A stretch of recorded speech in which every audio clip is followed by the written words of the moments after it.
চূড়াতে এখন red alert আর ভারী বৃষ্টি হওয়ার সম্ভাবনা খুব পরিমাণে রয়েছে। আমাদের এখানে প্রত্যেক বছরই বর্ষাকালে এত পরিমাণে বৃষ্টি হয় যে ১০-১৫ দিন সূর্যের মুখে দেখা যায় না। এক নাগাড়ে বৃষ্টি হতেই থাকে। আর এবারেও সেটার কিন্তু ব্যতীত নেই। বৃষ্টি হয়েই চলেছে। বেশ ২-১ দিন একটুখানি রোদ হলো, তারপর থেকে কিন্তু ভীষণ পরিমাণে বৃষ্টি। আমি চলে এসেছি রান্নাঘরে বাবুকে স্কুল থেকে নিয়ে আসার পরে। আর ওর জন্য কিছু বানিয়ে দেবো। ৫ মিনিট একটু রেস্ট করে নিয়েছিলাম। আর তারপর থেকেই চলে এসেছি রান্না। আর তোমরা তো জানোই এটা অনেকদিন আগেকারের ভিডিও, গুরু পূর্ণিমার দিন। আর সেদিন সকাল থেকে কারোরই একটু ভাত খাওয়া হয়নি। তো আজকে ভাবছি সন্ধ্যাবেলার দিকে ডালিয়ার খিচুড়ি বানাবো। অনেকদিন ডালিয়ার খিচুড়ি বাড়িতে হয় না। আর ডালিয়ার প্যাকেটটাও নিয়ে আসে পড়ে রাখা রয়েছে। অল্প করে একটু জল প্রেসার কুকারে বসিয়ে দিলাম, যাতে জলটাও গরম হতে থাকবে। এদিকে আমি ডালিয়াগুলো সবকিছু ধুয়ে ধায়ে সবকিছু কেটে কুটে রেডি করতে থাকবো।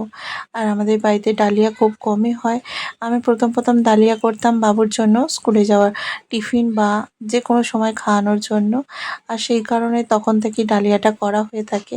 আজকে যেহেতু নিরামিষের দিন, তবে ডালিয়াটা খাওয়াই যায়।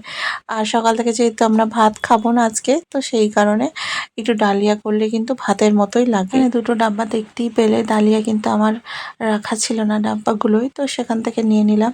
আমি এখানে ১.৫ কাপের মতো নিয়ে নিচ্ছি প্লেন ডালিয়াটা। আর তার সাথে নিয়ে নিচ্ছি ১ কাপের মতো মুগ ডাল। দুটো একসাথে দিয়ে ভালো করে ধুয়ে নিয়ে আসছি। আর ধুয়ে নিয়ে আসার পরেই দেখো কত সুন্দর লাগছে। এইভাবে করে ডালিয়া রান্না করলে কিন্তু অনেক স্বাদ হয় আর খেতেও ভীষণ ভালো লাগে। আচ্ছা, যারা ডায়েটে আছো তারাও কিন্তু এই রেসিপিটা ফলো করতে পারো। শুধু তেলের বদলে তোমরা যদি একটু বাটার ইউজ করো তাহলে কিন্তু অনেক সুবিধা হবে। দেখো জলটা অনেকটাই গরম হয়ে গেছিলো। আবারও খানিকটা জল দিয়ে ডালিয়াগুলো দিয়ে ঢাকা দিয়ে দিচ্ছি। একেবারে পুরো বন্ধ করব না, কারণ কিনা আমাদের আরও কিছু ইনগ্রিডিয়েন্টস ওতে দেওয়ার বাকি রয়েছে। একটু সময় লেগে যাচ্ছিলো ডালগুলো ভরতে বলে গ্যাসটা একটু অফ করেছিলাম, আবারও গ্যাসটা জ্বালিয়ে দিলাম। এদিকে দেখো আমি পটল, একটু গাজর আর একটা আলু, এগুলোই ছিল আমার ফ্রিজে। তো যেগুলো থাকে সেগুলো দিয়েই কিন্তু আমি বানাই, বেশি একটা কিছু এক্সট্রা ওতে দিই না। তো পটল ছিল দুটো, আর ছিল একটুখানি গাজর। গাজরটা অনেক দিন রাখার কারণে একটু গাছ হয়ে গেছে দেখো। আর এদিকে দিয়ে দিচ্ছি অল্প একটু আলু। আলু ছাড়া কি বলতো কোনো সবজি বাঙালিরা যেন খেতেই পারে না। তো সেই কারণে অল্প একটু আলু কুচিয়ে দিলাম। আর এখানে তোমরা নিজেদের পছন্দ মতো যে কোনো সবজি অ্যাড করতে পারো, ভীষণ কিন্তু ভালো খেতে হয়। সমস্ত সবজিগুলো ধুয়ে নিয়েছি, এবারে কুকারে দিয়ে দেওয়ার পালা। সমস্ত সবজিগুলো দিয়ে কুকারটাতে অল্প একটু দিয়ে দেবো নুন, স্বাদ মতো আর কি, যেমন দরকার। আর তারপরে দিয়ে দিচ্ছি একটু তেল। আর এই তেলটার বদলে যারা ডায়েট করছো তারা কিন্তু বাটারও ইউজ করতে পারো। ব্যাস ঢাকা চাপা দিয়ে রান্না।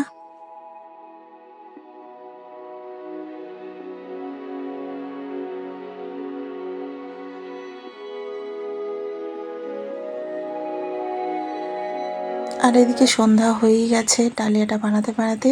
এদিকে সন্ধ্যা দিয়ে নিয়েছি। আর এদিকে দেখো বাবু কিন্তু স্কুল থেকে এসে এখনো খেলছে। ওকে একটু দিয়েছিলাম বিস্কিট, একবারে খাইয়ে দেবো বলে ওকে আর বিশেষ কিছু দিইনি।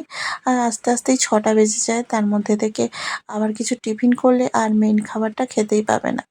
যেহেতু সকালেও লুচি খেয়েছে, তাই কারণে আমি বললাম একবারে তুমি ডালিয়াটা খাবে। সন্ধ্যে দেওয়ার পর থেকে ঘরের বাতাবরণটা অনেকটা সুন্দর হয়ে যায় আর ভীষণ ভালো লাগে।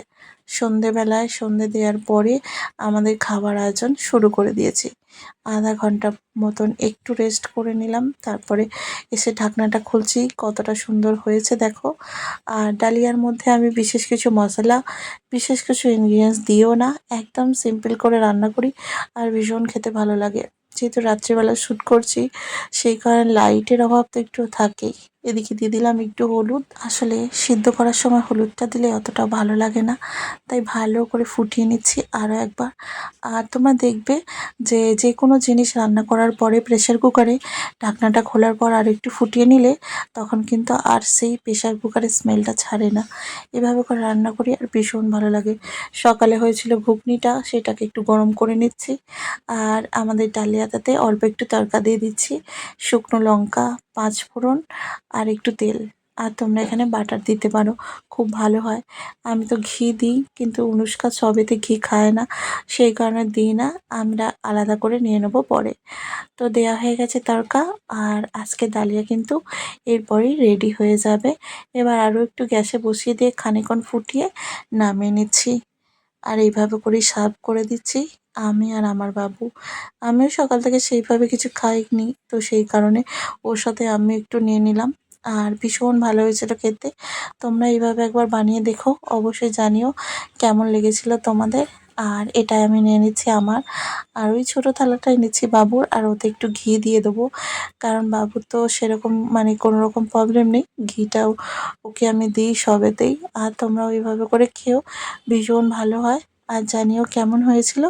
তো চলো খাওয়া দাওয়া সেরে নিই আমরা। সকলে খুব ভালো থেকো, সুস্থ থেকো। আর দেখা হবে পরে একটা নতুন ব্লগে। সকলকে অনেক ধন্যবাদ ভিডিওটি দেখার জন্য। সকলে খুব ভালো থেকো, টাটা। দেখা হবে পরের ব্লগে।